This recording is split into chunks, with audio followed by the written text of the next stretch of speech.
your guides to a really great financial future. Tom and Don are talking real money. It's the Talking Real Money Combo Podcast. Once again, it's video, it's audio. We don't know which it is. It's whatever you want it to be. Thank you for stopping by for our little get-together. Tom and I would be here anyway, so we're glad you showed up. Oh, I see a plane in your view there, Tom. It's dipping in the skies. Up in the upper corner there. What is that thing? I think that one way back in the back. Probably the Osprey. So did you get the Osprey up? The Osprey is up. It's landed, and the Marines are getting off it. So great plane. Love that plane. He is such. I think it's 36 now. Although I have plane envy because I read an article about a guy who had 300. So and his looked nicer than mine too. So yeah, I think. Well, he gets the crown. He got a full-time job. Yeah, he gets the crown. He probably didn't. Yeah, I have 6 in the garage that are ready to be worked on, so I got to get going on the whole thing. So anyway, 6 planes in the hangar waiting for got to get moving. Got to get moving, man. So the sooner we can get this done. You sound like the Germans at the end of World War II. I got a whole bunch of planes under construction here. I just can't get them out. The HE-162 was just a hair late since they were testing it in the spring of 1945, which turns out to be the end of the war in Europe. Welcome to our little get-together. This is where we try and make money make more sense so you can end up making more money. We try to simplify the process. We try to strip away the jargon and the crazy stuff that Wall Street wants you to do. And most importantly, remove the emotional component. That's the key, which is why on a podcast that aired earlier this week, I said, before we get started, grab a snack. You don't want to get financial advice on an empty stomach. Then you criticized me for eating peanuts, said that wasn't a snack, which I do think is a snack, but that's another podcast. You said a few peanuts. I don't know how many I had, but let's just go back and talk about, we know because we've seen the numbers for 30 years that most times people move their money, they make a change in their portfolio, they buy a stock, they sell a stock, they move to cash, etc. Most of the time it's done because they feel really great about something, really excited about it, or they're really depressed because their portfolio's gone down. Last spring, we saw the numbers of the number of people that sold out of stocks and moved to cash, which was the opposite thing you should have been doing. There are periods where euphoria takes over, the late 1990s, right, where people were borrowing money from their homes to buy stocks, and just in time for the market to go down. So you're right, Don. Emotional decisions of any kind are not a great idea, but especially when it comes to your money. Jason Zweig, we mentioned him in the previous podcast. He just wrote a new piece at Wall Street Journal, and I do think it's the one column, I've said this before, that you should try to read every week. But he wrote that great book, Your Money and Your Brain, which talks about the fact that your brain is wired exact opposite than it should be around making these money decisions. But he goes further here. It's pretty interesting. They talk about making decisions. It's the subheadline is, you should never buy Bitcoin on an empty stomach. Well, I don't think you should buy it at all. It's a little like going to the grocery store hungry, right? You don't want to be there kind of like, oh, wow, those Twinkies look great, but an orange would be less filling. Because we know people end up making bad decisions. And the article at the end of the day, I think, Don, says really 2 things. Letting go of the noise. There's 1,000 opinions out there every single day that are telling you to do something. Most of the time, they want you to do it because they're going to profit from you doing it. Because if your money's at one brokerage, it makes a lot of sense to move it to another. No question. The other one is people have a tendency to walk in, feel good about something, and take action. Yeah, I'll do it. Instead of waiting, taking a deep breath, thinking through big decisions, especially when it comes to their money. And this came up again recently with a more personal story, someone we knew who had their 401k positioned very well and decided it's just not exciting enough. I'm going to buy Tesla. I'm going to buy these other tech stocks just in time for all of them to go down, and wanted a little more flavor to everything, excitement. I still stand by that quote. I think it's a great one. Investing should be like, what is it? Watching paint dry or watching grass grow. Paul Samuelson Yeah. Investing shouldn't be exciting. It should be dull and boring. It should be like watching paint dry or grass grow. If you want excitement, don't go to the local Merrill Lynch office. Go to the casino. Yeah. Okay.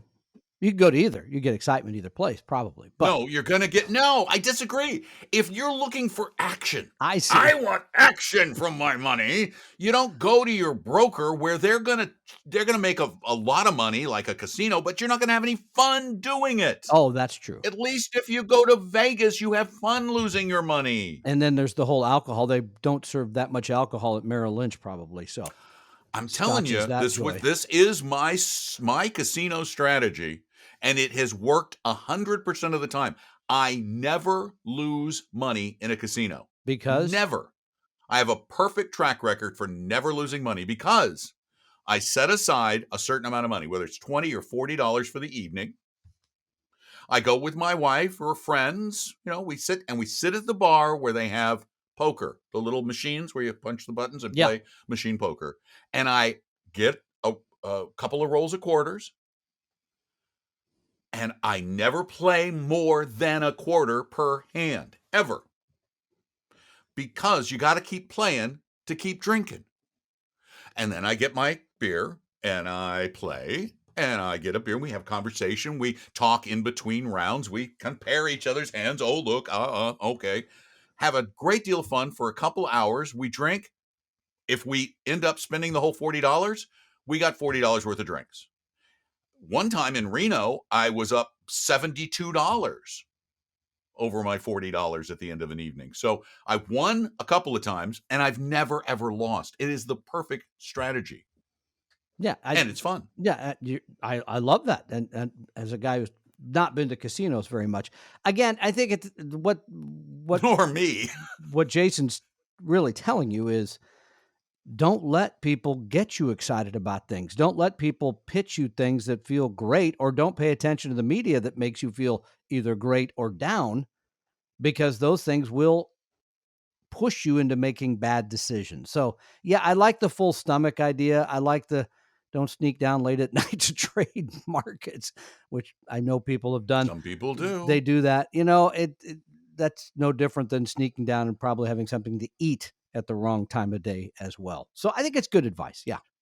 Yeah, and I was looking at Bitcoin, and I literally just looked Bitcoin up today when we were recording this, and Bitcoin has plunged from its high in the middle of April of $63,000. It was so exciting in April, wasn't it? Everybody was talking about Bitcoin. I want to get in Bitcoin. Yeah, it looks less exciting now that it's half price. And And by the you're way, right. We're wired backward. yeah, when things are down, and by the way, I still wouldn't buy Bitcoin because I think it's going to go down much further. But in a general sense, when things have gone down, that's the time to buy them, not after they've gone up. And our brains just tell us, no, I feel better about things. Things feel good when the prices have gone up. That's when you should be nervous and instead buying the things that have decreased in value. So I think it's great Yeah, but advice. it's hard for us to do. It It's is. just so hard to do. Let me give you a question. It's kind of a long one, but it's a good one.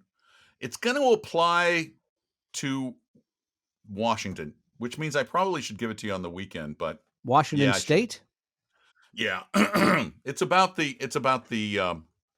new capital gains tax in Washington. It's too specific to Washington.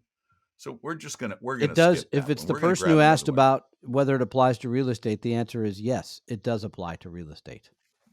Oh, well, there you have it. I already called him back yesterday. That's what kind of Oh, you service are you get from me. good. After the show, I saw the question. I said, I will call him back and tell him, yes, it does. You still get the $250,000 exemption, but after that, you got to pay the 7% tax. All right, then I'm going to give you another one. This is about selling a house. Yes. You're good. Okay. Like psychic. I'd rather Hi, buy. Tom Can I Don. buy a nice house? I'd rather buy something that's maybe overpriced and then pay more on top of it. Yeah. Isn't that possible? Oh, you and It's your a family thing, I think. You and your brother. His brother overpaid for a house, Tom thinks. He Well, paid wait a more minute. than they He were paid asking. more than they were asking for. I mean, I think I can say without Yeah. any doubt he paid more. Anyway, let's not All right. pick on. Hi, Tom. Yes. Shh. Okay. I'm asking a question now for one of our important listeners, sir. Hi, Tom Don. With this crazy market, we're considering selling our house. We bought in February of 2019 for $500,000. We still owe $460,000. Mortgage is $2,500 a month at 2.99. House is small, but nicely updated. Great front backyard. Highly desirable area. 1 block from the playfields. Estimate on Zillow is $670, so I think we could actually get over $700 with how the market is now. My concern is that we really like our neighborhood and neighbors. We have an 8-month-old, and I would like to think we could invest the proceeds into something simple but diverse like VT or Virginia Tech. Same thing, VT, Virginia Tech. No, my wife went to Virginia Tech. And save for a few years and then buy again, hopefully when the market goes down. But isn't that market timing? I feel like our area might be going up since light rail will be here in 2024. Some facts: married, 33, 140 grand in our IRAs, 401ks. I don't need to hear combined anything income, more. 100 grand. Wouldn't you? Would you? Yes. I don't need to hear anything more. Number one, real estate, homes, not REITs, should be purchased for lifestyle reasons. They should not be purchased because the market's doing this. They should not be purchased or sold, for that matter, because I'm going to get rich. Because as you just said, you got to move somewhere else. Where are you going to move? What are you going to do? I mean, there's a $500,000 home in the Seattle area. I don't even know where that is. So no, I would not be doing $2,500. Yeah. $2,500 a month mortgage payment. Yeah. I mean, I wouldn't mess around with that. In a nice neighborhood. Yeah. Where you like living and your child hopefully will like it. I wouldn't, there's no way I would do that, even though, yeah, you're saying, well, the profit is substantial. Sure. No, you're right. That is exactly what you're saying. That is market timing. It is speculative to do that. I, over the long haul, still expect that real estate will return a very little bit over inflation. Even in Seattle, I know you can come and throw a tomato on my window for saying that, but I still think that is what's going to happen in the long haul. We've had an exceptional run. And by the way, that also suggests to me sometimes that you're going to have an exceptional going the other direction because things have gone up so fast. I don't know. I trust the long-term numbers, and the long-term numbers say you make a little over inflation. If it was purely a financial decision, purely financial, I might do it. To take the, let's see, you're going to come out of it with 170, 700. Got to pay. Yeah, you're going to come out after commissions 150, 160. Yeah, you got to have to maybe pay 170. You won't have to pay. I guess that avoids the real estate tax, so that helps, right? But with the reality exemption, is, what you're going to have to do is find a place to rent cheap for that downturn that you don't know is even going to happen. We can guess it probably will at some point because usually downturns happen. But what do you do in the time it takes for that to occur? That could be 6 months from now, could be 6 years from now. We just don't know. It could be never. The time to sell is when it's time to sell. I'll give you a perfect example. In my life, my wife and I are now down to 2 people. My wife and I. That's it. We are 2 people. We live in a 4,000 square foot house that is appreciated like crazy in an area where it's getting more expensive to live. We're planning for our retirement, which will come someday, although I probably will never retire. So we're looking for a place that's less expensive. So we bought a house in a new community.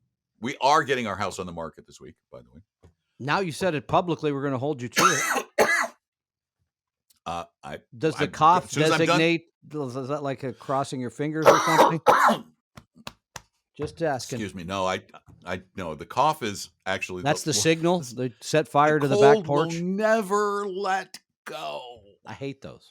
The worst. Oh, just stays in my chest. I get those. But the point of the matter is, you bought another house for reasons of lifestyle. You're selling your current resident because it's too big for reasons of lifestyle. Mm-hmm. That's the correct reason to buy real estate. By the way, I know we kidded my family member who overpaid for a house. But he's buying it for lifestyle. He is buying it for lifestyle. And, the fact is, in this market, he may have done something very smart because he went in well above the ask to just clean off, to get rid of everybody else. In other words, they decide that's the house they want. It is where it is. We can afford it. And rather than getting in a bidding war with all these other people, why don't we just come in above them, clean it, and no one challenged him maybe that's the better strategy in today's market. You got to have cash. You got to be ready to close quick, and you got to go way above the asking price to get rid of the competition. That might be the right thing to do. I don't know. I got to send him a copy of this podcast so he knows how to argue with you later.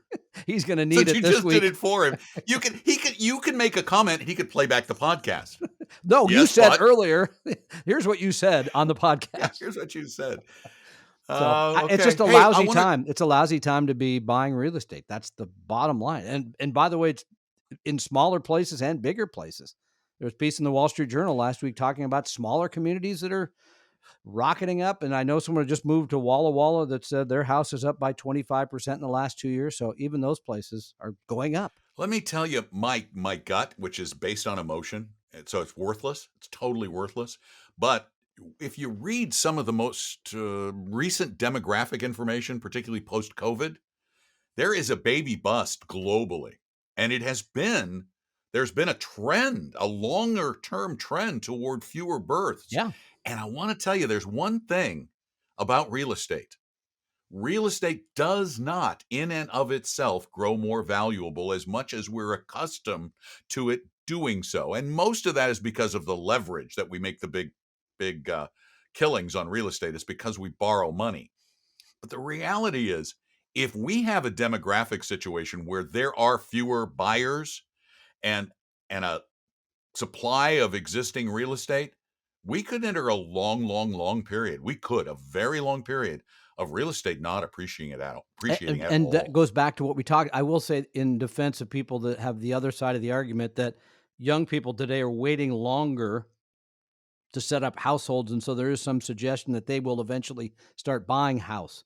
But that's a separate thing. Again, it goes right back to what you just said, though. You own a house because that's where you want to live. You want to be part of the neighborhood. I plan on staying in mine forever. And so I really don't care what the market does. It can go up, down, sideways, and do whatever it likes. He's going to be sitting there staring at that chair going, is anybody ever going to sit in this chair? With his fingernails just growing. Oh, please. So no, I mean, I think, again, back to the question. No, I would not be selling just to make money. Number two, you got to have a place to live. Number three, you have no idea that in 5 years you may be trying to do this again and prices may have doubled. You may be like, oh, that was a bad idea to sell at $670 because that same place is now $1 million. I would not do that. No way. Lifestyle.